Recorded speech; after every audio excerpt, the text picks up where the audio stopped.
Let's get going. In today's rapidly evolving world, uncertainty is the only certainty I see. From economic shifts and regulatory changes to climate risk and, of course, digital disruptions. How can we forget that? The insurance industry is facing an era like never before. How do the industry leaders now navigate these complexities while driving innovation and excellence and, of course, resilience? Well, these questions need to be answered, and unwrapping the next segment of CXO panel, Leading Insurance in an Era of Uncertainty, we have super powerhouse of innovators and leaders coming up on stage. First and foremost, the panelist I'll call upon is Mr. Dipu KV, Senior President, Head Operations and Customer Service, Bajaj Allianz General Insurance. Thank you, sir, for being here. We are greatly honored. Let's get going. And the next panelist is Govind Tripathi, CEO cum Principal Officer, Sorigin Insurance Brokers.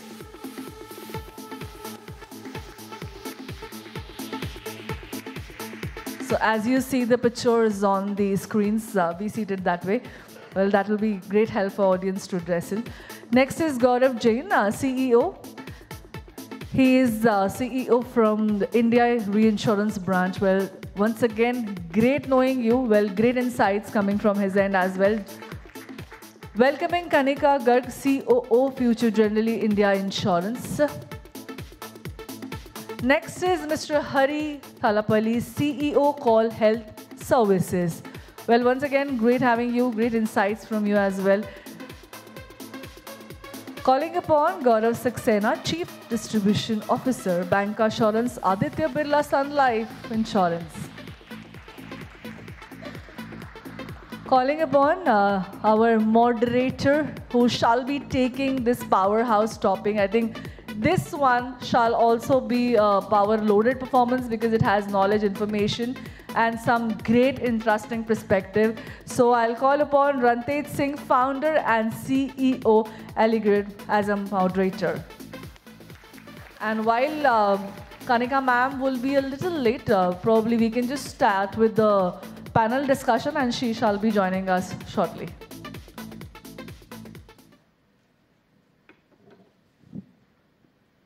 Hello. So good afternoon, ladies and gentlemen. Just spoke with Kanika. She's joining in 5 minutes. My name is Rantej Singh. I hope everyone's had their lunch and ready for this very exciting conversation. We have a very, very esteemed panel of insurance industry decision makers. So insurance industry is going through an unprecedented era of uncertainty. And this uncertainty is driven by tech disruption being one, but also macro trends, whether that's the economic volatility that's happening in the market right now, whether it's a climate change that's happening, or whether it's a threat of cyber attacks. With all the digitalization come the risks. But with uncertainty come opportunities. And as industry leaders, how do we turn these challenges into drivers for growth? What strategies will define the future of insurance industry in India? So that's a very, very exciting topic to be discussing today. And to explore this, we have this esteemed panel of decision makers who will help us understand where the insurance industry is going forward. And to start it off, let me ask both the Gauravs, Gaurav Jain and Gaurav Saxena, what do you see or consider as the most pressing challenge of insurance industry in India in 2025? Thanks, Rantej. I think thanks for setting up the context here. We are here to discuss about how we are moving on in our insurance industry. I've been attending the previous sessions as well. We are talking about a lot of AI technology used in insurance industry. But I think, as Rantej said, when there is risk, there is an opportunity, but when there is an opportunity, there is a risk as well. So I think if you really ask me, in 2025, the way we are growing, the way AI is really intervening in the entire processes of underwriting, compliances, risk, and everywhere, I think the first and the foremost pressing issue I see for the insurance industry is cybersecurity. Because, we can talk about a lot of information sharing, data sharing, but I think what we have to ensure that we will not encompass in a situation where the cybersecurity become a risk and threat for us. So I think that will be the first pressing issue according to me. As we all know, the GDPR is applicable to the global companies, including ours. But in India, as a Data Protection Act is now been there, so probably we have to ensure that we are ensuring all the compliances to that. That's one part. The second part to it, that is insurance related to Data Protection Act. We may moving towards GDPR globally, and the way we have designed our Data Protection, Data Security Act in India. But I think still the insurance industry is not there to provide the insurance cover for the corporates related to the data security. The kind of penalties has been levied into it. So I think we've been attending many sessions with the chairman of the regulator as well. He was always pressing that insurance companies and insurance sector has to come for the solution related to the Data Protection Act and the insurance cover related to that. But I think we are still not there. I think that will remain one of the hot topic for all the insurance companies for 2025, at least according to me. The second point is around climate. We all know the changes happening towards the climate. There is one direct impact is what is happening on the climate change. But the second is the catastrophic events which has started happening quite regularly now. Whether it is a cloud burst, whether any such kind of an event which is happening, which was predicted by the underwriters earlier that it may happen in 50 years or 100 years once in time, but now it is happening quite regularly. I think that will have a lot of impact on the pricing of the insurance companies, how we are going to price the commercial products.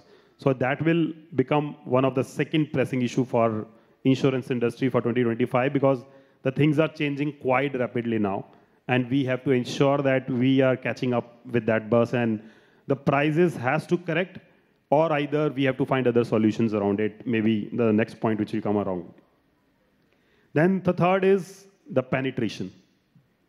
So probably we all talk about that the insurance penetration must have been increasing. But when I'm going through with one of the public data available, the penetration in 2022-23 was 4%. And 23-24, it was 3.7%. So that means the insurance penetration has gone down. Then that doesn't mean that the insurance premium collections has been gone down, but I think it is, it is as a ratio of a GDP of the country, and our GDP has grown very greatly. But what should happen with the insurance sector has not been happened that way. That was the main reason that our penetration has gone down. That means we are lacking somewhere. We might not be selling that way which we should be, or might be that the premiums has not been collected. 3.7% is quite a low rate for our insurance penetration. So that will become the third important issue. The fourth one is the regulatory compliances. As I said, we are moving into new era of digital world completely. We all talking about underwriting through AI or, we are selling through digital modes only. Insurance used to be the area where we were mostly relying on person-to-person sales. The managers, the agents goes to the people and say, okay, you have to buy this insurance policy, and then they buy it. But nowadays, it's mostly done through digital era. But what we have to ensure as an insurance companies, that the compliances related to that has been matched. So I think whatever digitization we are doing today, or whatever way we are moving towards digitization, we have to ensure that the compliances also come on top of it, and we'll be having all the compliances done for that. I think these are the four main pressing areas which I can really understand for insurance industry for at least 2025. So if I really see on a short side, I think we have to work on all those areas for really cope up. Thanks, Gaurav. I'm Gaurav here. So there are things which Gaurav spoke was slightly on the macro level, but in the business perspective, the business dynamics are changing, especially in the Indian market. Look at the consumer psyche. Look at the population which is today available to buy insurance. Look at the way they are trying to reach out to us. The insurance industry has started its journey on the path of digitization. Also, they have started their journeys pretty early on AI as well. Now, what is happening today is that since we have a very young population, and the way they are doing business and the way they are reaching out to the organizations are very different from what the old age organizations are looking at the consumer. So one is the whole aspect around consumer, and because of consumer, the business model is changing. My question to Gaurav was the 3.7 and 4 number is a percentage of GDP. Did the GDP expand more than the insurance expansion? I think that's the answer. Not that the insurance numbers have come down, but the point which I want to bring in here is more about the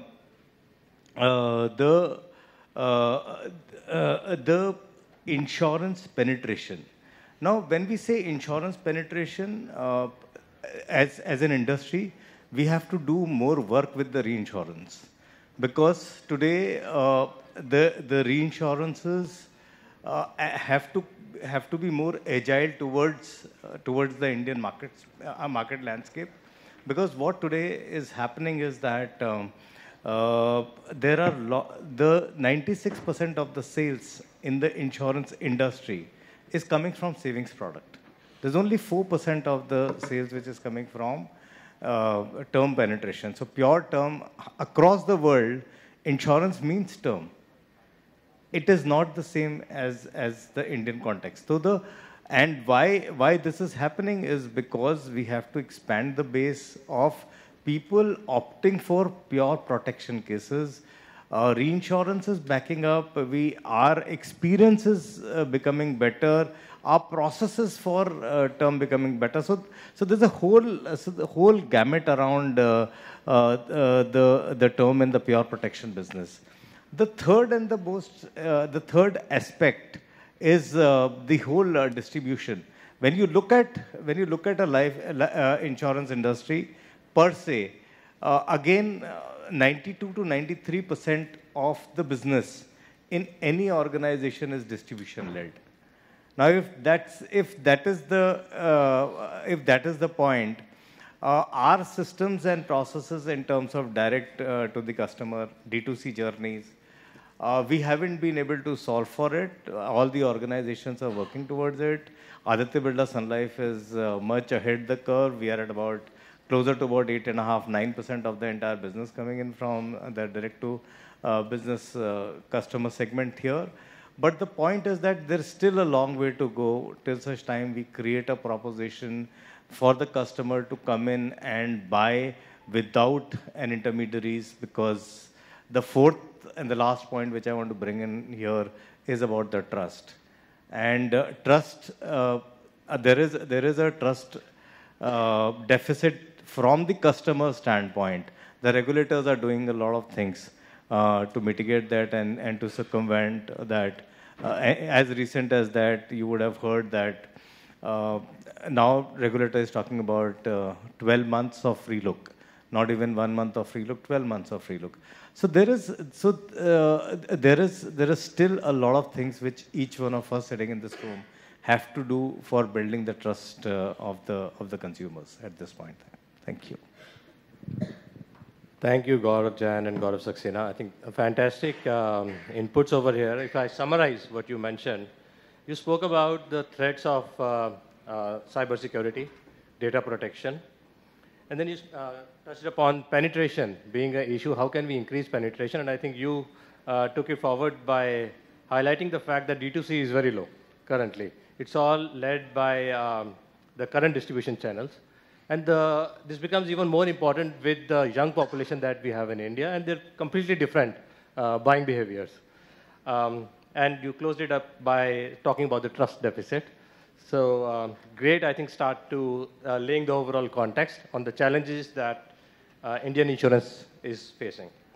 And I would like to ask Dipu and Kanika, considering the context that has just been laid, what are the key areas where you would like to see technology in general and AI in particular help you out in addressing some of the challenges that you are seeing in the insurance industry. So perhaps, Dipu, you can start off and then. Yes, Kanika. Okay. I'll take it, I'll use this as an advantage. So, but I think I'll just take it forward from what my fellow panelists just mentioned as challenge D2C, right? So, and building the trust. So, a couple of initiatives that already from the technology standpoint that the regulator is also trying to do 12 months lookup period. Then there is also the ESPA thing that's coming up, which is a very good initiative, I would say, that's there. But these are something where insurance is lagging and other industries has already moved, way forward long back. And now I feel that the next challenge for us is to solve it from the D2C lens, which is how do we fasten the entire process of whether you are taking the insurance or whether it's a claim processes, and more to do with the claim processes to address the challenge of trust deficit that we just talked about. Today, there is no brand loyalty as such with the people. It's more about what is the premium that you are getting, and that defines which insurance you are going for. That's a basic problem you need to solve. And I feel the technology, particularly AI, can solve it, fast track it. When you look at from the fraud detection perspective, or from the perspective of how do you fast track the entire operation side of it. And all these dots are very interconnected. The more you fasten all these processes, the more people start understanding the value of taking it directly, because they're seeing a value of quickly getting the claims processed the moment they are going it online and just processing it. But that just can't happen if I want it as an insurance company. I have to leverage technology. I have to leverage the AI out there, which helps me, detect that. For example, let me say that when there is a car claim that comes in the motor claims, a lot of false claims comes in terms of what has been already incurred in the past versus what is it today. So how do you detect that? Not manually. Today it happens manually. How do you make it automatic? How do you make it through AI that I can just detect and quickly claim it, quickly process a claim? So that's one example.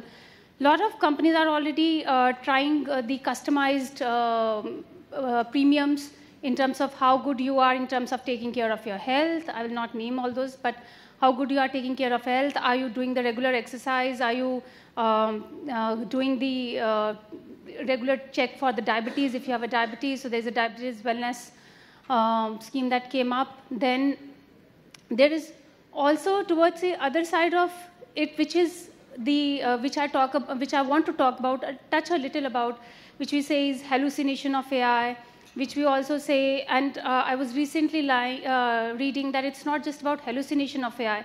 There's another important aspect, which is lying of AI, which is different from hallucination. So the engines are learning, the LLMs are learning to lie, and let me define lie. Lie means that it's false, but you are still saying it with conviction. So how do we take care of it? So that's another challenge that is coming up in AI, and all these needs to be taken care of when we talk about, and I think you might be touching upon these topics, Rantej, in your subsequent questions, but the positive and negative both needs to be addressed and see that how we can leverage the technology best to fast track the things, to customize, make it more convenient for customers. That's a summary. So good afternoon, everybody. I think I had two surprises when I came in. One is we started ahead of time, and the other is saw a very attentive audience. The query that Rantej asked me is, how can technology in general and AI in specific, create wonders in insurance? See, if you look at insurance, I'll start with what is the most pressing statement. It starts with increasing penetration. And if you look at general insurance, the penetration is 1%, which is basically the total premium of the industry divided by the GDP of the country. And global average is around 3%. So even if we do nothing, but just multiply it 3 times, right, we'll hit global average. And if its average is 3%, it means there are countries which have more than 3. So then the important point is, how can AI and technology be leveraged to increase penetration? Now there are 2 pillars here. One is the customer, and the other is the intermediary. Because insurance globally is not bought, it is sold. It's a push product. It's basically sold through distributors. So the question then comes, how can you leverage technology or AI to make life simple for our distributors? I'll go back to COVID, right? It's 5 years back and now we have forgotten, right? We used to have social distancing and used to wear masks and have sanitizers. At that time, how did we continue to sell insurance, right? We were all working from home. So at that time, we had enabled our distributors to issue policies from their end. They did not have to send paper to the office, right? They could meet customers. It was all paperless, and they could issue policies. And an insurance company's core product is the insurance policy. So there, it's a, so that's one area where technology has been leveraged, and across products, whether it's motor insurance, health insurance, crop insurance, we've leveraged technology to actually make life simple for our distributors. Because technology in insurance, it will not replace distributors, it will enable distributors. I think that is the fundamental difference, which we need to understand. Let's come to customers. Now, I covered the distributor bit, now let's come to customers. Now, in insurance, the moment of truth is not when you buy it. For example, if I buy this bottle of water, I'm buying it to consume it maybe now or in a few hours from now. But when you buy insurance, you don't buy it to consume it then. I'm not going to take an insurance policy and file a claim within 24 hours, right? You buy it, and at the time of claim, which may be 6 months later, 9 months later, you invoke the insurance policy. So the real effect of the insurance policy comes in when you file a claim, which is why the claim is the moment of truth in the insurance business. Now there, how can we leverage technology and AI to make a difference? And I'll give you maybe a couple of examples which will help, you understand how technology can be leveraged. Let's take motor insurance. Most of you would have motor insurance because, or rather all of you have motor insurance because it's mandated by law. Typically, if you had a a car, and let's say unfortunately you crashed it, you're driving away from Mumbai, you are far away, maybe a few hundred kilometers away from here, and you crash your car, what would you do? You would basically reach out to the insurance company, they would send a surveyor. The surveyor need not be at the site of the crash, right? He could be in the nearest town. He comes there, he will examine the extent of damage, and then submit his report, which can take days. We launched a tool, and we launched this 7 years ago. I'm not talking about having launched it recently, and we were one of the global firsts, whereby we deployed an AI engine which did not require the surveyor up to certain amounts. So the customer could take photographs of the car and then upload them using the mobile app, just 2 steps. So no need to call a surveyor. The engine can instantaneously go through the images and assess the extent of damage and send you the amount. And the moment you confirm that the amount is fine, the money gets transferred. So what could take days used to happen in 20 minutes up to certain amount. So that's how we could leverage AI at scale to make the claim process easy. And this would not have been possible without the use of technology. Now, other thing which we need to do in the Indian context, because we all hear about customers getting service through AI-driven bots and mobile apps, one thing which we need to do in the Indian context to really make a difference is to also ensure that it is multilingual. Because English creates a digital divide. So I'll give you an example of crop insurance. Crop insurance is taken by farmers. They're in rural India. They don't have access to marketplaces. They may not be digitally savvy. So prior to COVID, we launched an app for them exclusively in Indian languages, by which they could interact with us, they could interact with the government. And when COVID happened, we launched this pre-COVID. Obviously, we didn't know COVID was coming. This actually became a lifeline for them, because using this app, they could be in touch with the world. And we gave them notifications on the weather and on pricing fluctuations, because weather and soil play a significant role in agriculture. And through sheer word of mouth, downloads increased. In fact, we had a rating of 4.5 on 5 on the Google Play Store, and we also won a Global Innovation Award. And using this app, we could completely service customers in Indian languages. So that is just an example of, I gave you 2 examples, one on motor insurance and one on crop insurance. So that's how we can leverage AI at scale in insurance to make a difference to customers. I can add more examples, but I just need to be cognizant of time, so I'll stop here. Thank you, Dipu and Kanika. I'll summarize. Kanika, you spoke about the importance of trust on AI. Not just hallucinations, but blatant lying itself. And you also mentioned that insurance is becoming commoditized. People are just bothered about the premium, and that's it. No brand loyalty. So how do we use technology to address that? That was very interesting. And Dipu, you spoke about some very interesting element of using AI not as an independent channel or technology as an independent channel, but as an enabler for distributors. And also about taking technology to Bharat, not just India. Kanika, I'm very cognizant that you have an urgent time commitment, so we'll pick up your question first. Digital transformation. We spoke about technology being deployed in industry. In any large organization, digital transformation requires alignment of various stakeholders, and somebody has to champion the cause. Is there any structural systems that you have put in place in the organization to make it work? I will request Kanika and then Gaurav to please address this. See, I think the most important thing we need to realize is that the digital transformation, it is no longer a competitive advantage. It is a necessity. It's a basic necessity. Of course, you can do more and more and try to bring up competitive advantage on top of it, but unless you correct some of the underlying structures and things, it's just not going to be sustainable. So this understanding has to be from the top down. And I often ask this question, not that, not like, saying that if you do this, this will happen. I say, what if you don't do this? Do you think, are you sustainable? What will happen to you if you just don't adopt to the new technology, adapt to the things that's going on? So that's the first and fundamental question I start with. If, as an organization, you are aligned on the top goals of the organization, the vision of the organization, I think the tone sets right then and there.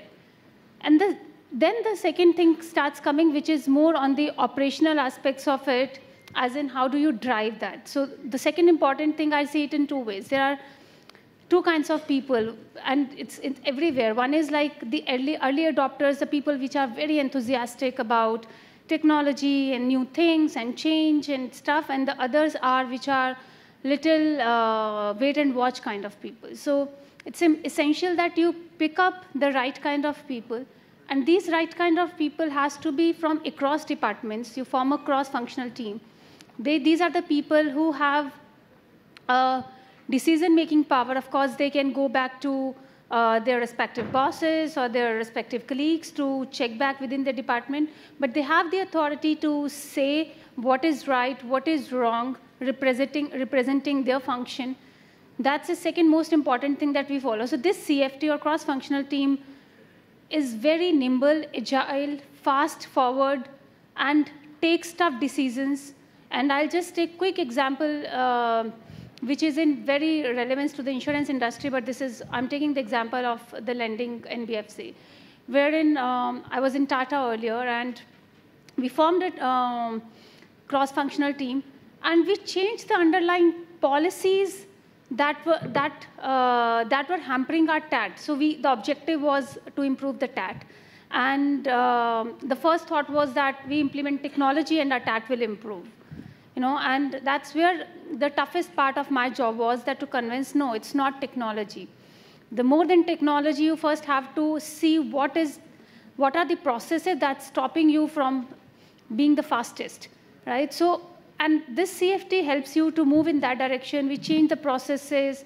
We change the way we did the fraud assessment, underwriting. In fact, even the operational side of it.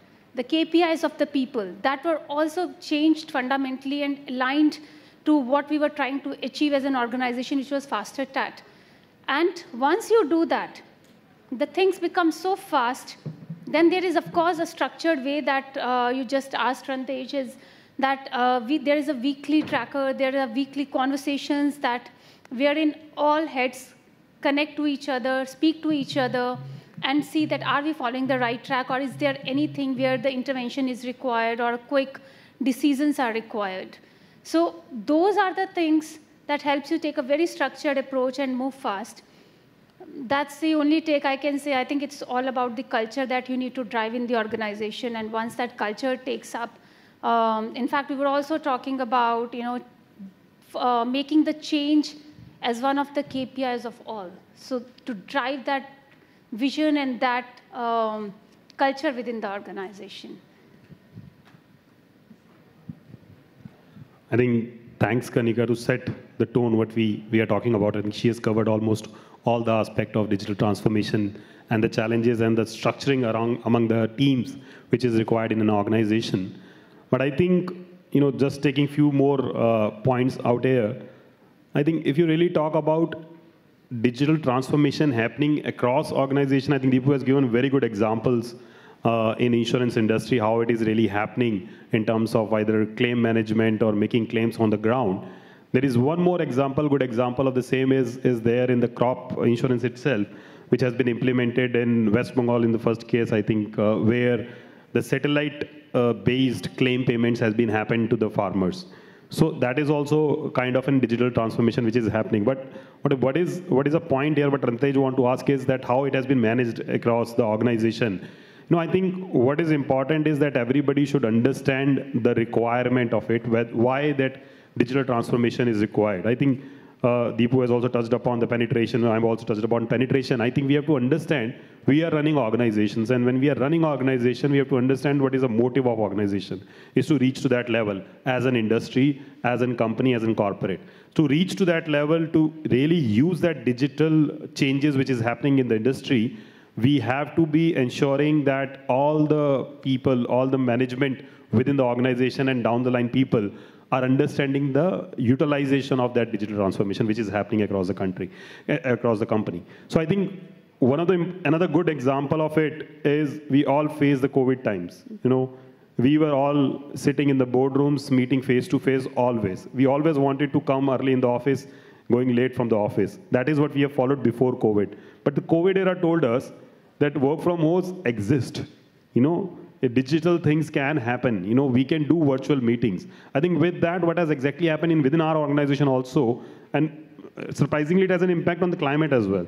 So what has policy we have devised within the organization is that you only travel when it is required, because the climate, when you travel by plane or by any other mode, you are actually, adding to the climate change, which is on a negative side. So probably we've made a policy within the organization, across the organization and globally, that we can only travel with an approval, otherwise we can do meetings virtually. That means we all have to accept by force. I think there is some bit of force which is required for the adoption, and then later on people understood it, and now everybody is moving towards that digital transformation and understanding the need and requirement of it. So there are many those examples are there where the organization and the people have started understanding it, and we also implemented within our organization. So I think this is one of the things which I want to add to here. But rest, I think Kanika has already covered. Thank you so much. Now, there was a recent study, and I'll add on to this, that 75% of AI-driven digital transformation projects never go beyond POC. And that happens because of a couple of reasons, and one of them being the fact that organizations require a structural process in place to make it work. And there are some, I think, taking a cue from another industry, Maruti Suzuki, for example, they have a fantastic innovation accelerator program. So external innovators who are shortlisted after a thorough process, they then get mentors internally in the innovation team who are empowered set of people who help them navigate the internal org structure. Because as we know, everybody's so busy in large organizations that nobody's got the time to look beyond their immediate KPIs. So structures like these often result in higher conversion of POCs into at-scale deployments. Right, so coming on to the next topic, are we seeing any emerging innovations that could make insurance claim process smoother? And related to this is, what are the smarter ways of fraud prevention that you are seeing? And I would request Govind and Hari to please pick this up. And Kanika, as you mentioned, we understand that you have emergency at office, so whenever you want. Thank you so much for taking the time out. Lovely. Yes, please. So, hi, good afternoon, everyone. Now, this is a very interesting point, Ratnesh, which you have made, that how do we really, as an industry, make the claim process, which gives the confidence to the customer that if I have taken a policy, I'll get a claim. Now, one is, most of the claims, if you see today, till one decade back, were all being done manually. But industry, insurer, intermediary have actually, evolved to really deploy the technology, to deploy the artificial intelligence for like routine nature of claim, frequent claim. And Mr. Dipu took one example of, how the motor claim, assessment is also being, done that way. There is a link given, to the customer where, he can go around the vehicle, take the photograph, send it back to the insurance company, and then, insurance company approves the claim. But coming back to, really, when the insurance, anybody takes the insurance, this only insurance is taken, that claim would be paid on time. Now, as an industry, there are insurer, there are intermediary, and there is a client. Now, we need to really make the system in such a way that the knowledge related with the claim remains with the customer, even when they are buying the policy. Now, if that knowledge is really percolated down to the customer, the moment, there is a policy taken, like, there should be, some digital message should be sent to the customer, you have taken a personal accident policy. Now, if you happen to meet with an accident, this is how the process of claim will run through. This is how the process of motor claim will run through. And this is how the process of health claim will run through. Now, if that is implemented, probably, lot of issues which the customer faces at the time of claim will get addressed. Mostly, insurer today, if you see the environment, insurer are most prepared and ready to offer the good claim service. Then intermediary, role of intermediary comes when, the business is being booked, the agents are being trained, intermediary are being, appointed. The system which exists with the insurance company, the parallel system, the parallel knowledge, capability of the team should also be, built up at the intermediary end. And finally, customers should get what, they really deserve under the policy, because the, moment of truth for the insurance is only when the claim is paid on time. Otherwise, a lot of dissatisfaction happens at the end of the customer. One more, important point is, like, there are two important aspects of the insurance claim. One is the admissibility, and other is the assessment. Whether I pay the claim, that relates to the admissibility. How much I pay as per the policy terms and condition, now that is the assessment. A lot of, thing remains probably, in lingo for a long time, even on the admissibility side of it. If I have, as a customer, reported a motor claim, I would only get to know, when the final survey report is submitted to the insurance company, whether my claim will be paid or not paid. Now, these are the small thing where, artificial intelligence can be used. The knowledge of the claim settler with the intermediary, with the insurer can be used whether the claim is admissible. Give the confidence to the customer, boss, your claim has been reported. It's an admissible claim. Now, the process will run through the inspection, the assessment, the documentation, and your claim will be settled. Now, it has to be, a good mix of human intervention and artificial intelligence to make sure that, as an industry, as an insurer, intermediary, we are able to deliver, the intended service and support to the customer. Okay, so two disclaimers before I begin. The first is that I'm sitting amidst all the doyens of the insurance industry. I don't belong to this industry. I was the head of global consulting with Tech Mahindra before I joined 𝐂𝐗𝐎 Health. And I am with 𝐂𝐗𝐎 Health now, which is a health tech company, and very little to directly to do with the insurance side. But I will talk about where we fit in. And the second disclaimer is that whatever I talk will be largely around life and health and around the aspects of, how the insurance process gets paid out and so on.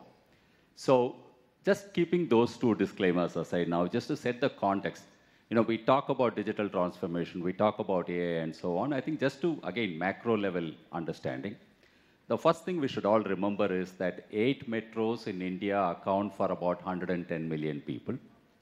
About 50 or so urban, if I may call it, cities in India, the likes of Lucknow and Pune and,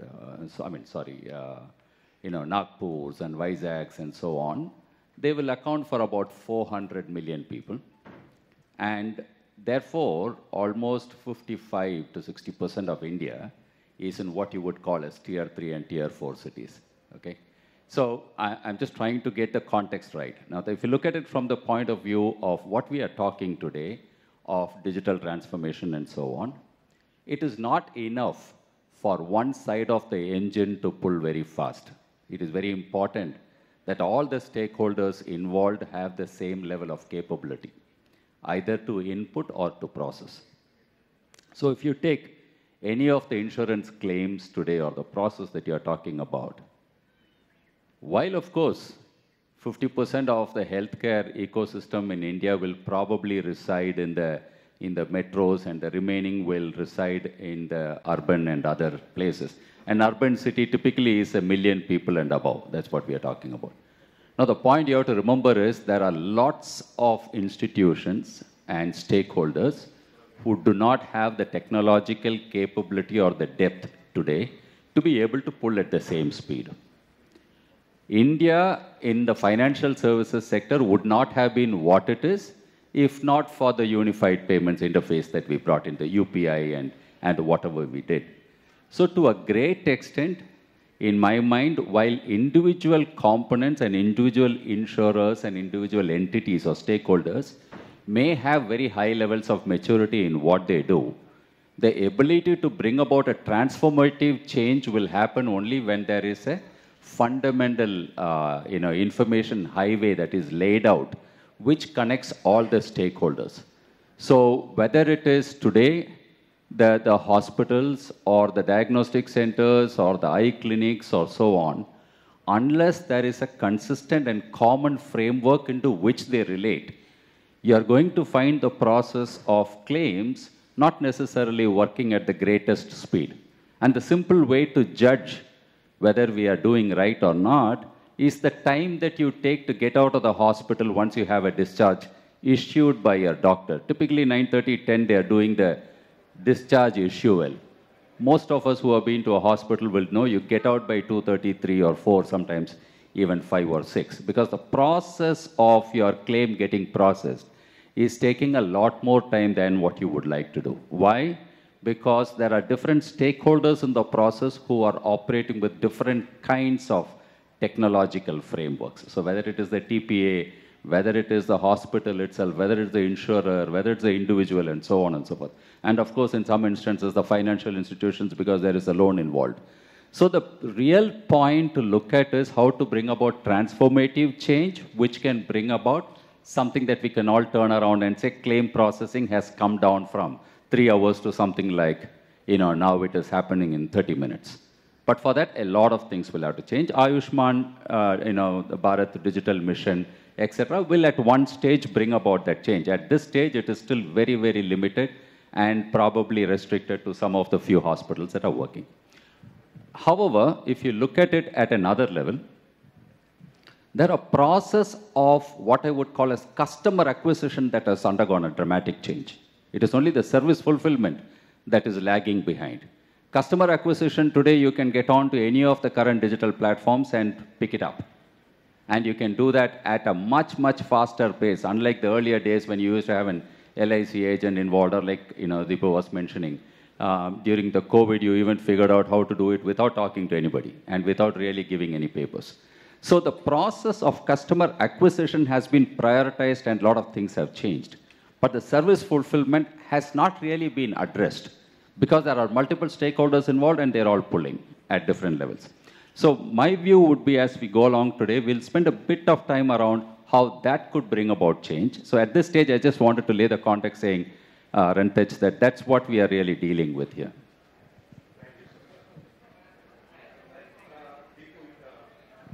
Dipu, you mentioned that a large percentage of sales in insurance is still happening through human agents. And for good reason, I think, for a low-trust society. And there's this nice nugget of information that contract enforceability rankings in India are so low that they're actually lower than India's football rankings.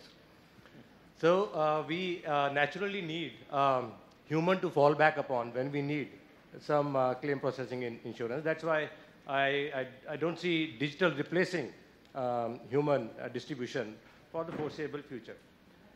That being the case, do you see any specific examples where technology is helping to act as the force multiplier for your distribution teams?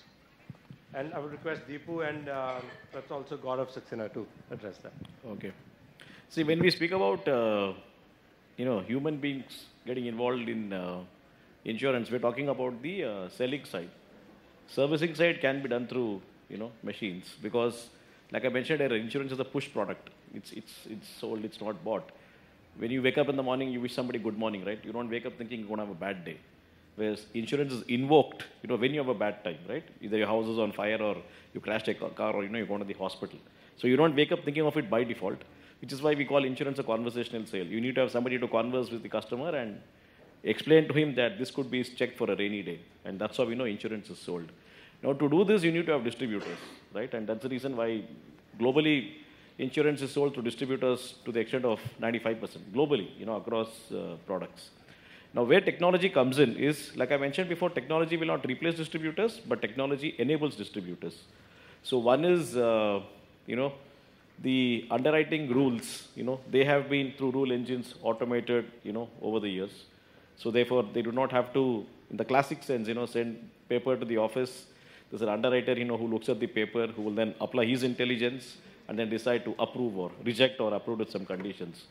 The automation of the rule engine ensures that if the agent has a digital device, through that device, he can procure the customer information, and then issue policies there. Our core product is insurance policy issuance. It can be done at the first point in the chain. It doesn't have to come to the last point in the chain. So that is the first area where technology can enable insurance sales. The second is,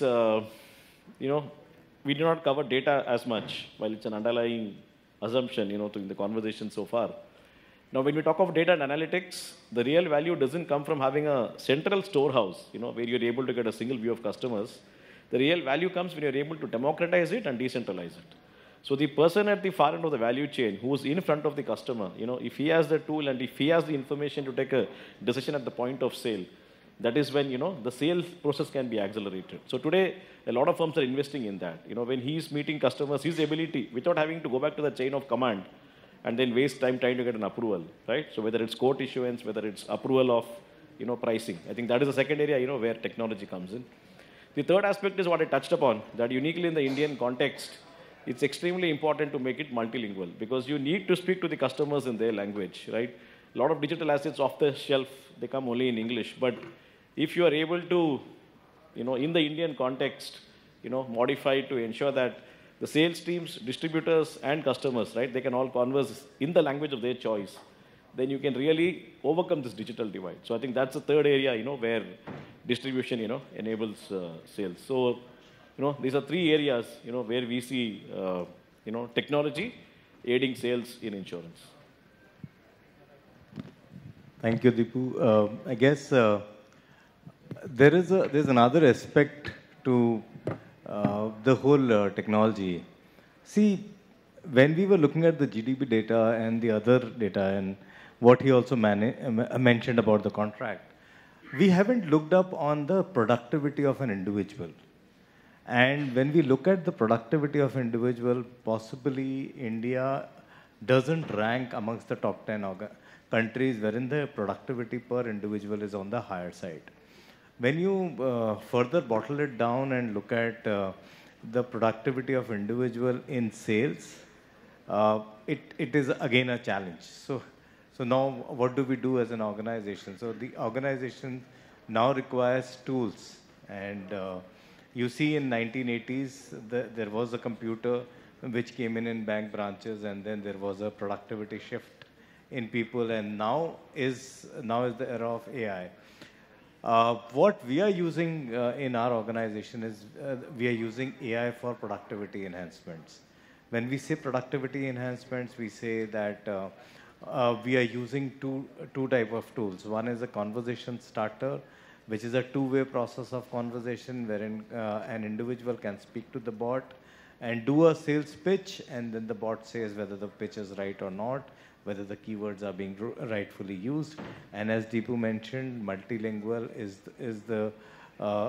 the way forward, because India is an X percentage of Bharat, and Bharat and India put together is Hindustan, or whatever India what you call. So there are two different schools of thoughts here. So one is productivity.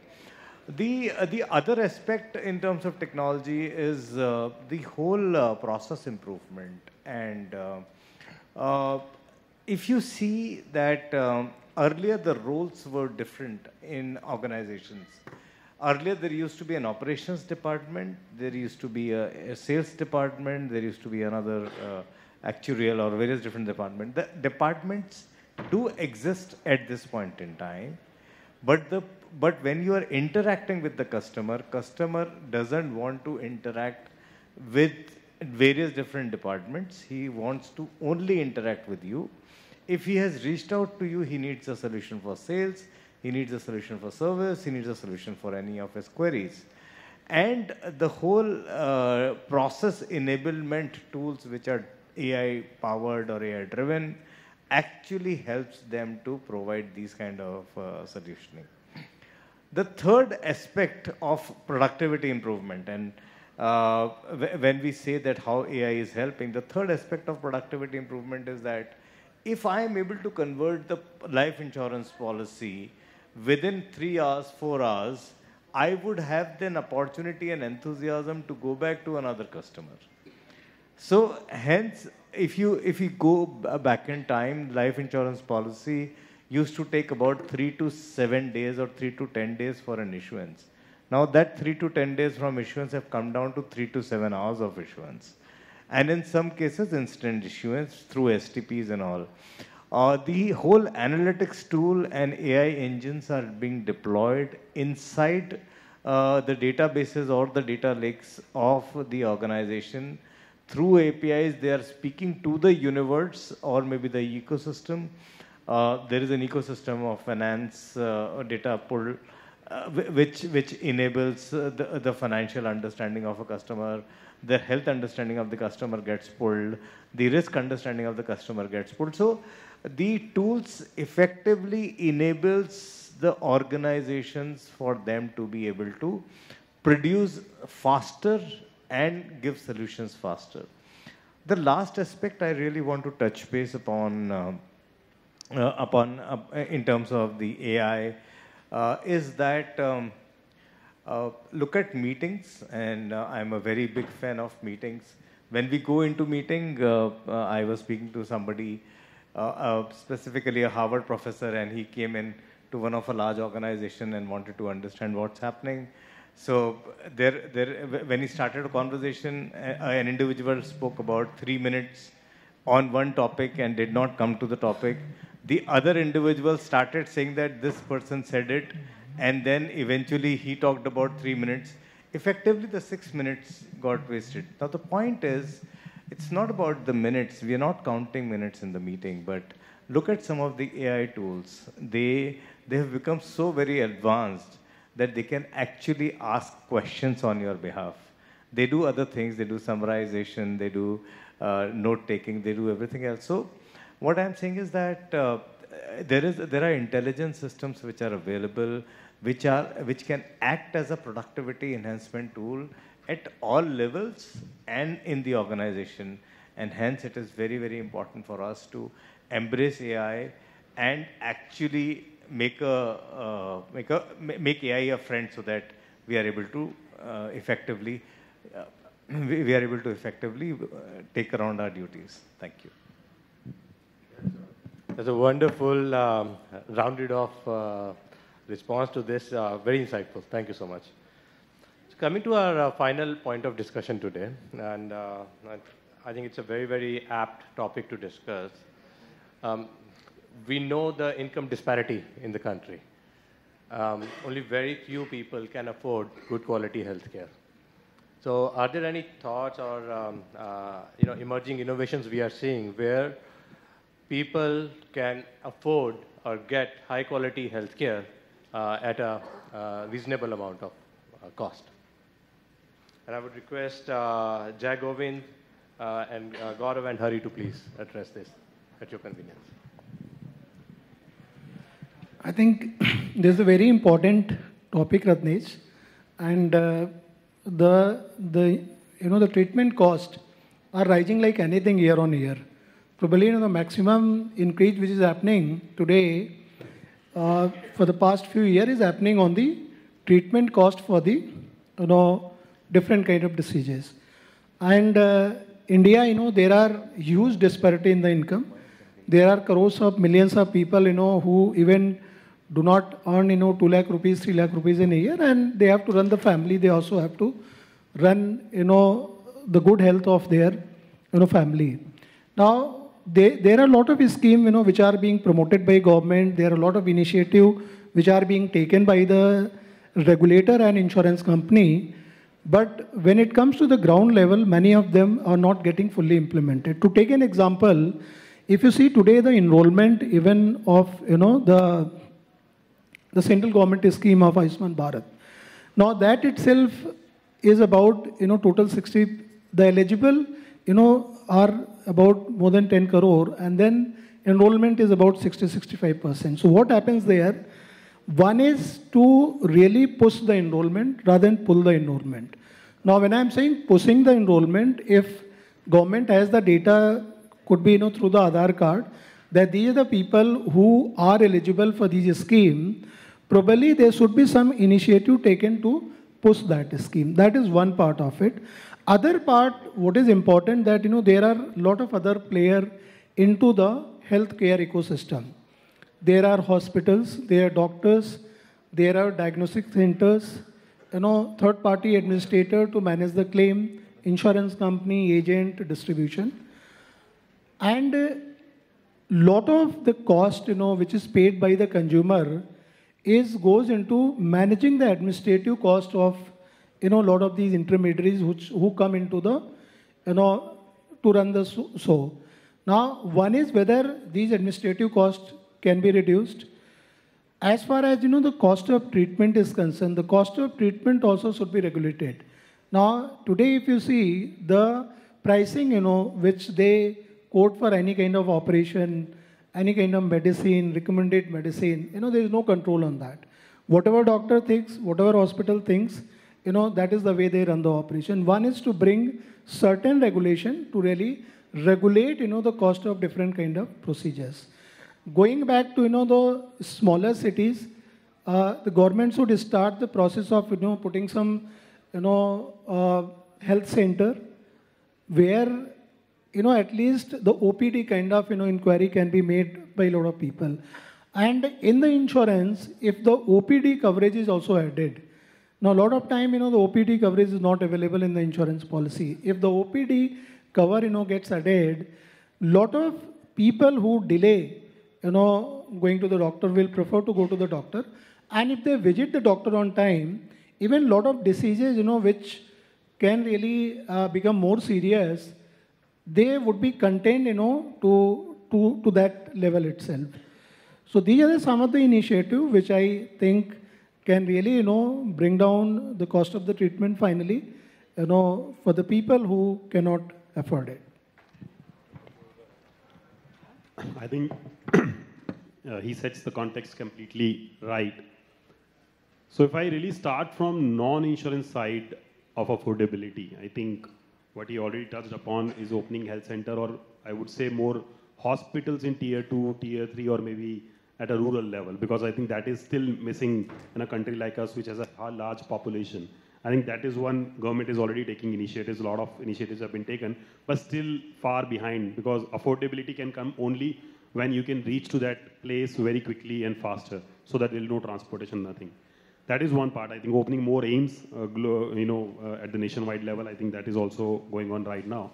And the third important thing is more awareness of Ayushman Bharat. As he said, still based on 2021 data, the utilization of Ayushman Bharat, what we can do within India is still very low. Ayushman Bharat, people in metros are aware. Still at a rural level, people has to be made aware. There are certain fraud and abuse happening at rural levels because people are even not aware of that Ayushman Bharat is available to them, and then somebody is making claims. So I think that is something which is very important, that it is making a good sense that people has to understand and aware about the Ayushman Bharat and utilization of it. And the fourth thing is on a non-insurance side is I think call health. I think Hari is sitting here.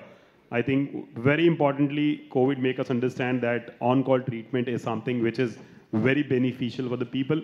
And I think if people understand the utilization of that, I think affordability can also work out, because you need not to go somewhere, or probably the cost of treatment will also be lower, because then doctor can handle many more people while sitting at one place instead of reaching out to them in physical form.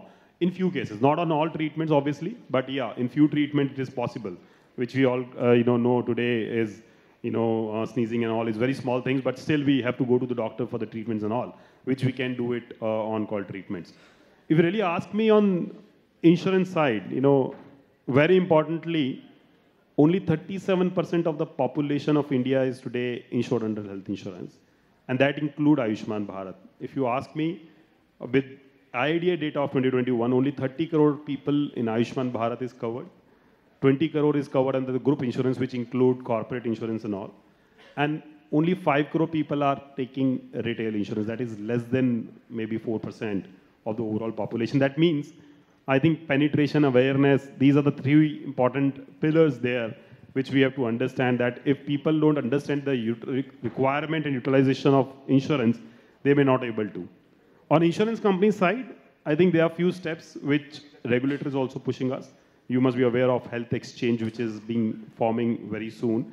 I think we all insurance companies are working on that. That will definitely add a lot of value in affordability. With that, almost all hospitals will come on board and available to all the insurance companies. And then the standardization of pricing will also happen over there. So I think health exchange is going to play an important role. The second is, again, on the entire insurance side, we are working on insurance for all, 2047. With that, I think Bima Sugam, there are a lot of other initiatives which has been taken as an insurance industry to reach to the rural people. I think if we understand, insurance is pooling of interest. If we have a bigger pool, it becomes automatically affordable. And if it becomes affordable, probably people can reach it out to that level. Just to give an example, Huawei, it's a small island, and that's rated as #1 in healthcare affordability. The reason being is there are very few uninsured people. Almost everybody is covered under universal insurance there.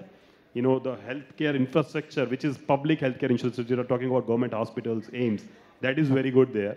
Even though it is a small island, it should be expensive one, but it is the least expensive in healthcare. I think we have to take a lesson from that. If we can make small Huawei's within the country to make it understand that if you make your own infrastructure as in state, as in city, as in town, as in rural area, probably, you can make it affordable for all the people. I think these are the few things which I can want to, we can add to this health affordability. No, I think there have been great points made by the colleagues here. But two things that come to my mind. One is traditionally the Indian insurance industry seems to have played from a perspective of corrective or curative and episodic kind of engagement. The whole model of insurance for a long time now has been curative focused, and you come, you get your problem fixed, and you go back. I believe it is time, and maybe there are models that will evolve, and there are going to be people who are going to be taking that, is we should move the policies more towards preventive and predictive kind of a play. Bring technology in, bring more and more of OPD coverage and so on, which makes people look at how can they keep their own self healthy and help the larger ecosystem that is ensuring and supporting them in the know of what they have been doing to keep themselves healthy. And I think that will help in terms of moving the needle. Otherwise, we will continue to be very curative. That's one thing. The second point, I believe, and what I mean by that is we need more policies and more, probable packages that incentivize people to do that. On the other side, I think the insurance industry can benefit if they pick up knowledge from the likes of the telecom industry, where originally their pricing, as many of you know, used to be a certain amount of cost per minute and so on and so forth, inbound, outbound, and so on. Today, if you open up any of the telecom players, your pricing can get personalized to the level of number of days and number of hours. What they have done is they've been able to, based on the learning and using the data that they have accumulated over time, have been able to price products separately from a call point of view, internet point of view, and so on and so forth. I think insurance industry can, if they were to learn from that sector, and I'm using that as a reference to say that there is a lot of knowledge we can bring, which can make it far more affordable for people on the ground. So those are the 2 points that come to my mind in addition to whatever the panelists have said. So thank you. Thank you very much, everyone in the panel. We are dot on time. I think great insights to take forward. And if I were to summarize this whole agenda, I would say it's about taking insurance forward, making it more efficient with technology, but while retaining the compassionate human touch that is part of our Indian ethos. So thank you so much, everyone. What a lovely session we've had. Thank you. Fabulous. I think we should have a huge round of applause. What a powerful discussion. From embracing technology and data-driven decisions, making from insurance and, of course, ensuring resilience. This is now the innovators have literally made sure that they have given us a roadmap to insurance industry. Let's get going. I'll call upon 2 industry key leaders for felicitation. First and foremost, I'd like to call upon Praveen Bajaj, CEO and Principal Officer, Meteor Insurance Broking Private Limited. Can we have you on stage, please? Along with Anil Kumar, Co-founder and Director, Fox Eye Vision. Can we have both the leaders on the stage to felicitate our phenomenal panel out here? I'll request Dipu KV, Senior President, Head Operations and Customer Service, Bajaj Allianz General Insurance, to kindly accept the memento.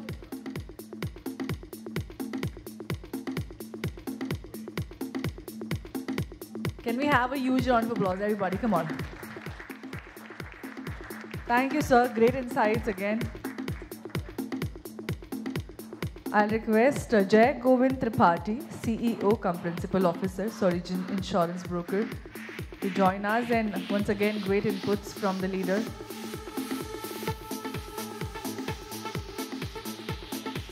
Can we have a huge round of applause, everybody?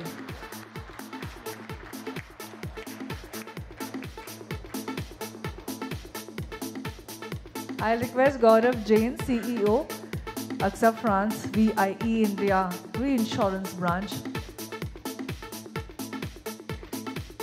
Once again, great conversation from him as well.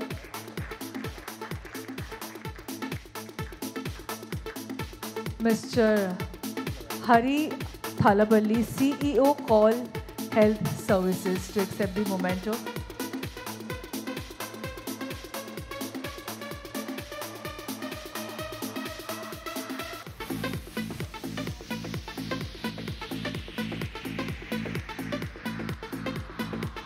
Well, thank you, and great perspective that you have shared. Requesting Gaurav Saxena, Chief Distribution Officer, Bancassurance, Aditya, Birla, Sun Life Insurance, to accept the memento. Once again, great having you here, sir.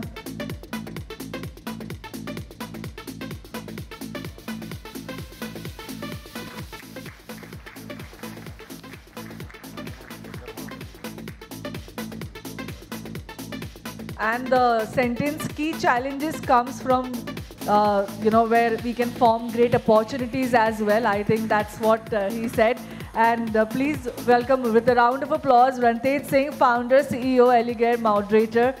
Fabulous panel discussion, great perspective, and I will say that great understanding and crafting of questions so that we could make the most of this panel out here. Huge round of applause for him. Also, I'll request everybody for a group picture. Kindly request you to come forward.